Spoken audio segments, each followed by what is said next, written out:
Hey, I'm Brandon. Are you unhappy with your current fitness progress? Today, I'm going to be going over some tips and tricks that are not conventionally covered, specifically in the realm of workout routines, dieting, and myths and fads within the workout community and fitness community overall. First, let's start with workout routines. A very common misconception is that the most important thing when you're working out is either the amount of weight you can lift or the amount of repetitions you can do. While both of those are very important, the most important thing, at least in my opinion, is consistency. If you're only going to the gym once or twice a week, then it doesn't really matter how much weight you can push, and it doesn't really matter how many repetitions you do, because your muscles are not getting the amount of workout they need to consistently grow. Consistency is what leads you to the mindset of becoming more fit. You have to have that mindset first before you start focusing on the amount of weight you do and the amount of repetitions you do. To reiterate, consistency I think is the most important aspect in a workout routine. Secondly, we're going to start discussing dieting. A very common misconception in the workout community is that specific diets can fit everybody. While that's not really the case. In all honesty, everyone needs specific diets for their set nutritional needs. Everyone has different daily lives, everyone does different routines every day, everyone burns a different amount of calories.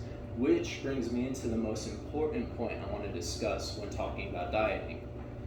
Personally, I don't follow any specific diets, I'm a vegetarian, but I think the most important thing in terms of weight loss or weight gain, that's in terms of like losing fat, putting on muscle, if you want to put on fat, sometimes people do when they're trying to bulk and stuff like that. The most important thing is to learn and understand calorie surplus and calorie deficit.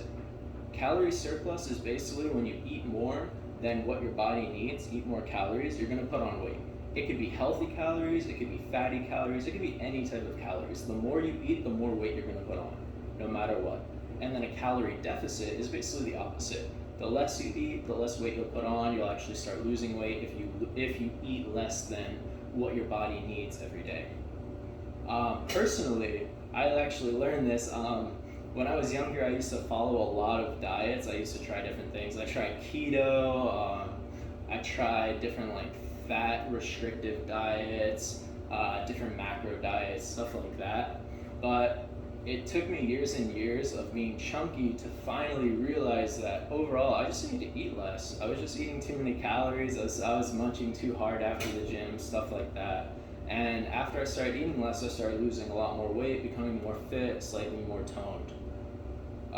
To reiterate and conclude on this point, I think that understanding and learning calorie surplus and calorie deficit is the most important thing you can do for your dietary needs if you're specifically focused on losing or gaining weight.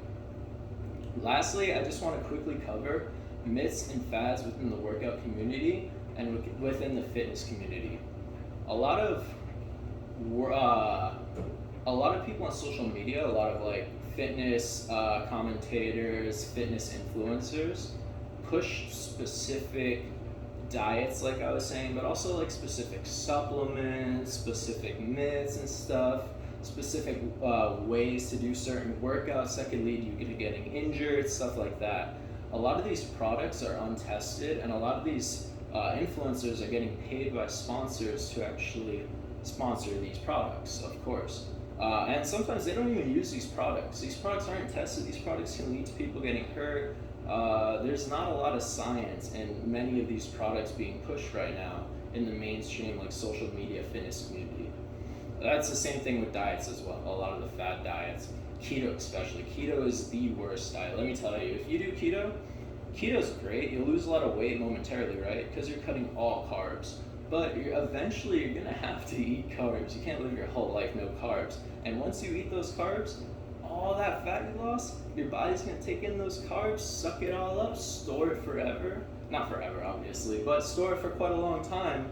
And you're not gonna see those original losses you saw. If anything, after you start eating carbs again, you're gonna put that weight back on and you're gonna be very, very unhappy. It's a really brutal circular cycle. To conclude, we went over workout routines, we went over different dietary stuff, and then we went over myths myths and fads in the workout community. Excuse me.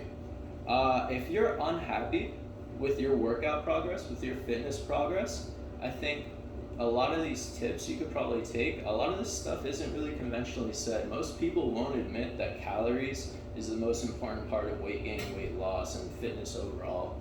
A lot of people don't like to talk about that because who knows. But I'm telling it to you straight. But yeah, that's it. I talked about workout routines, diets, myths, and fads.